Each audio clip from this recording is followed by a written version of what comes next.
tell you a little bit about myself. Start out very simply. I tell everybody, what you see is what you get. There's no ifs, ands, or buts about that. I'm a father. I have 5 children and 8 grandchildren.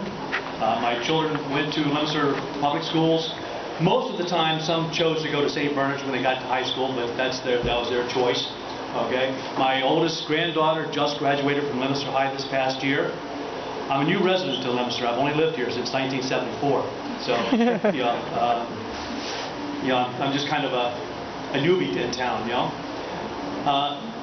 outside of, my interest in politics, the reason I'm running for this office is I think Leominster is a great city. I think it is a fantastic city. But it needs a new voice on the State House in Beacon Hill. We need someone in there that's going to make a little noise, not just go along with the flow. And if people know me, they will tell you that I'm the type of person that sticks their nose in there and starts raising Cain. Let's see, what else can I tell you about me? As Art mentioned, I'm a Boy Scout leader. I've been in Boy Scouts since for 35 years. All my boys went through Scouts. One made Eagle Scout. They grew up. Dad didn't grow up. He kept staying with the Boy Scout program. I currently serve as the Council Commissioner, which represents all the Boy Scout troops from Littleton to Acton and Orange. All right, so I cover a big territory. I'm a member of the Leominster Rotary Club. I'm a member of the Leominster Exchange Club, newly formed by Mr. Revard and his wife. I'm a Navy veteran. I served 1962 to 1970. I was a submarine sailor. My job in the Navy was a nuclear power plant operator. And I tell everybody that being a state legislature is a lot simpler than operating a nuclear power plant, believe me. The old cliche, it's not rocket science. Well, being a state legislature is not rocket science. It's something you have to focus on, study the bills, know what you're voting about, and make sure you're doing the best job for your representatives. A little about my background. When I was a little boy, I think I was about 14 years old when I bought my first rifle. It was a J.C. Higgins bolt action 22 from Sears and Roebuck. Still have the same gun. The second gun I got was a single shot 16 gauge shotgun, single barrel 16 gauge shotgun. My grandfather bought it for me, and I asked him, I said, "Pop, why'd you go and buy a single shot?" He said, "This is for hunting rabbits. If you need more than one shot, you're wasting your bullets. You're wasting your shells," okay? And I believe that, okay? The interesting thing is, when I grew up, as soon as I got that shotgun, I had to take the NRA Safe Hunter course.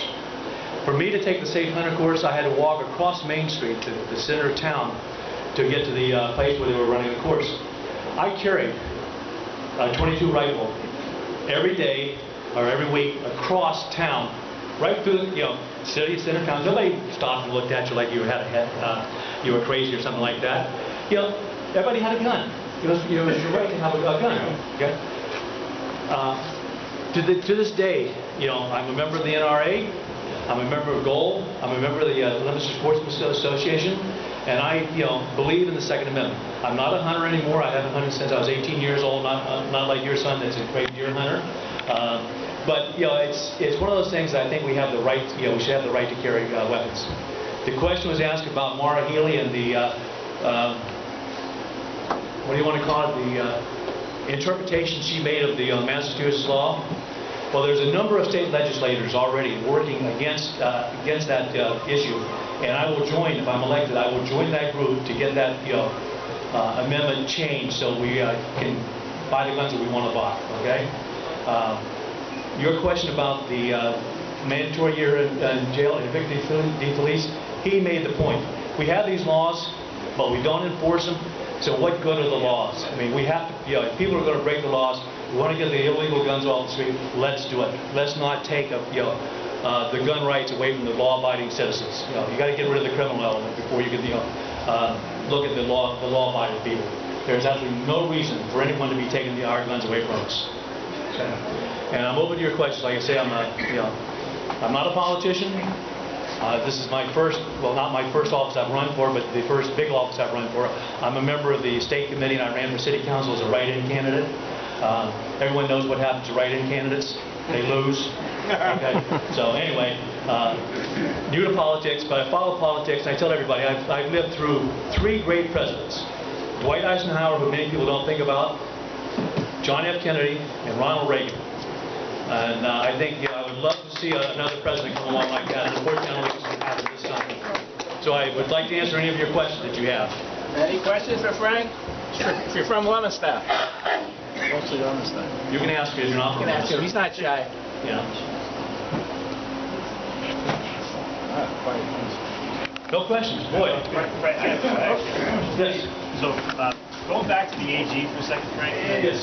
The root cause of the problem is the power of the AG, not this particular rule. Right. Right? And so what I'm curious about is what can we do to keep the AG, because this is 3 AGs in a row, okay, that keep abusing their power to take away our rights as gun owners, lawful-abiding citizens. What can we do to limit the AG's power to keep making these interpretations or making the rules of 1998 or whatever, because that's the root cause. They're avoiding the legislature completely, because every time they tried to get a law passed in the legislature, they couldn't. The state didn't vote for it. So now the AG is taking it upon himself unilaterally to say, I'm going to make up the rules now. So what do we do about that? Well, I think the group that's working on overcoming this, there's about 6 or 7 legislators that are already starting the group to have this reversed. And if we do that, if we get this one issue reversed, it will start limiting the power of the Attorney General to make these silly rules if you want to. But we've got to start. We've got to do it from a legislative point of view. Make sure that they understand that you're overstepping your boundary and you don't have the power to do this.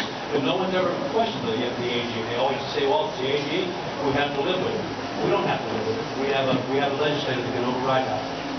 Okay. Any other questions? That was easy. So another question. So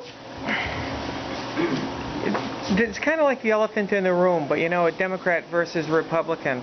So the legislature doesn't get, because of legislative rules and the rules in the House, 8 out of 10 subjects don't get up for discussion because 80% of the legislature is Democrat. We need more Republicans. Nobody wants to say R versus D, all right? It's a nasty thing. Politics stinks. But we need to have balance. So, would you challenge the Speaker? Well, how would you get the Speaker to bring more balance to the floor?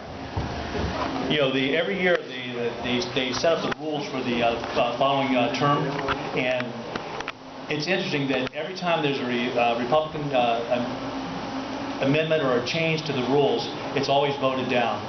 And we cannot do a heck of a lot, to be honest with you, until we get more balance in the legislature. We have to have close to a 50-50 balance.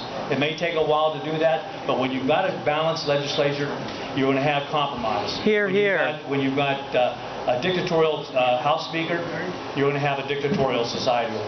We can't change that, but we need balance. And it comes back to what we're talking about is, why do the judges not enforce the laws?